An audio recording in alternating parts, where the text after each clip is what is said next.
bonjour. Bonjour. Vous êtes sur le plateau TV d'Azinad.com. Ça fait un moment qu'on essaie de vous avoir, C'est mais vrai. vu les c'est assez compliqué. On va parler aujourd'hui de transition énergétique.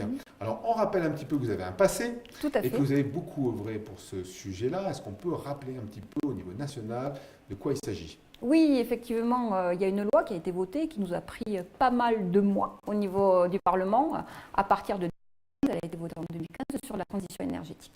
Et cette loi a rendu un certain nombre d'obligations sur les collectivités, sur les territoires et surtout a voulu mettre en place des outils financiers pour aider les collectivités à mettre en œuvre la transition énergétique, à savoir avoir une énergie un peu plus propre qui soit diversifiée des énergies renouvelables. Alors aujourd'hui, on est sur le pétrole avec les voitures, on est sur le nucléaire avec l'électricité. L'idée, c'est d'élargir un peu le champ des possibles? Oui, tout à fait. L'idée, c'est de faire en sorte que demain, nous arrivions à un objectif qui fasse qu'on ait, admettons, 50% de nucléaire et 50% d'énergie renouvelable. Et ceci demande l'effort de tous. C'est pour ça qu'au niveau national, il y a eu un certain nombre de dispositifs qui ont été votés, mais ils ne peuvent valoir que s'ils sont appliqués au niveau local. Alors, on arrive au local, on arrive en Ariège. Il y a un syndicat des énergies, Tout qui à s'appelle fait. des énergies aujourd'hui.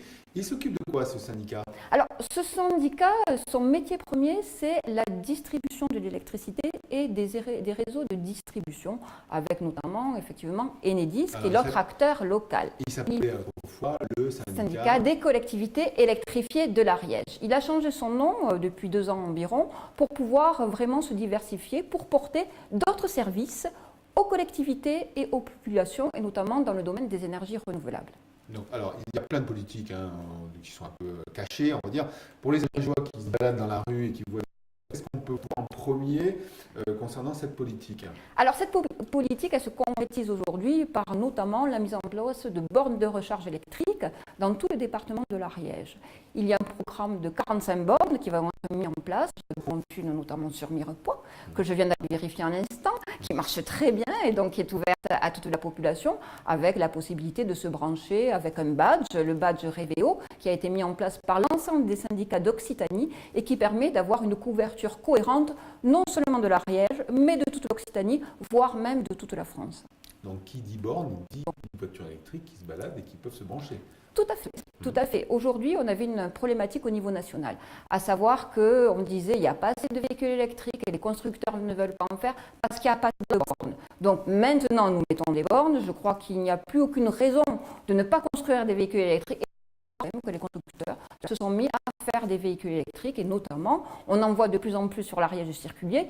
Et moi, je peux vous dire que depuis que nous sommes opérateurs, puisque nous sommes opérateurs d'un service public de bornes de recharge électrique, nous voyons les gens qui se branchent en Ariège, des gens qui viennent de partout. Nous avons nos voisins allemands qui viennent se brancher sur les bornes ariégeoises parce que nous avons pas mal de touristes qui ont assez pratiques et qui peuvent donc se déplacer. On voit qu'aujourd'hui, l'obstacle de la mobilité électrique n'est plus un et qu'on peut très bien faire des kilomètres en raison de ce maillage qu'il y a au niveau national, qui est relayé par les territoires et qui permet aujourd'hui de venir passer ses vacances en Ariège à bord d'un véhicule Oui, électrique. ça peut être un élément d'attractivité du territoire. Totalement. C'est comme ça également qu'on a, disons, encouragé les communes à nous accompagner sur ce dispositif, car le syndicat sans ces communes ne pourrait rien faire et sans également le département, il faut le rappeler, qui contribue largement au financement de ces bornes ainsi que l'État, puisque c'est un programme qui fait plus de 500 000 € sur le département de l'Ariège et qui est financé à 50% par l'ADEME, donc organisme d'État, mais également par le département, par le syndicat et par quelques communes également qui financent l'installation de ces bornes, qui quand même, chaque borne, c'est 12 000 € par commune. Alors, on parlait des bornes de Mirepoix, parce qu'on a Mirepoix, mais il y en a de la Vlanée, Il y en a partout. il y en a à Foix, Tout à il y fait. en a à Il y en a 45 en tout, et avec une volonté d'un maillage, autant dans les urbains que dans les territoires ruraux. Nous étions hier à Sainte-Croix-Volvestre, donc dans le Couserans, pour inaugurer une borne. Il y en a également une à Massat, il y en a une à Aulus-les-Bains. Il y en a également du côté de la Lèze, du côté de l'Esat et du Fossat. Pamiers, l'axe de la nationale, ça va de soi. Pamiers, Mazères, Saverdun, Foix, Varennes, donc jusqu'à Axe-les-Thermes, où on voit qu'elles sont très fréquentées, les bornes d'Axe-les-Thermes, et nous voyons très bien que nos voisins andorrans également viennent se brancher sur les bornes ariégeoises, donc vous voyez comme quoi il y a un échange un échange commercial, je dirais, entre les Andorrans et la région, et pas uniquement dans le sens de l'Andorre. On vend de l'électricité aux Andorrans. Tout à fait, nous leur vendons notre électricité pour qu'ils puissent rouler avec leurs bornes, avec leurs véhicules électriques. Alors, transition énergétique, on a parlé des voitures électriques et des bornes, mais il n'y a pas que ça. Donc, vous accompagnez les collectivités sur d'autres champs, qui sont le solaire, qui sont quoi? Tout à fait.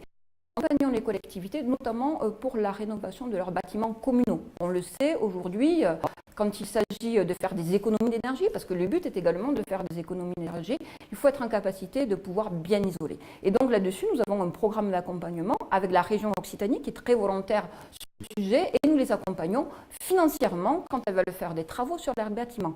Mais nous avons également fait une première avec la commune de Crampagna en installant des centrales photovoltaïques sur les toits des bâtiments communaux.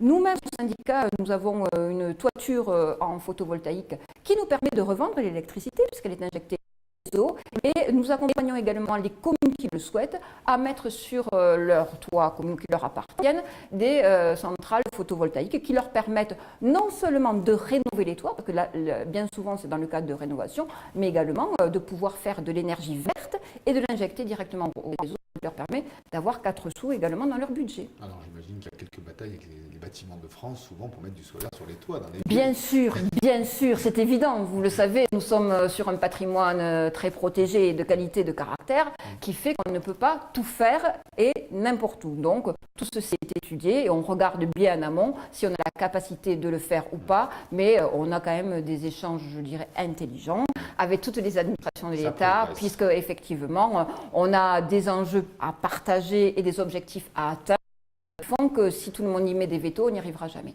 D'accord. Donc après le solaire, on a des choses qui sont un peu différentes.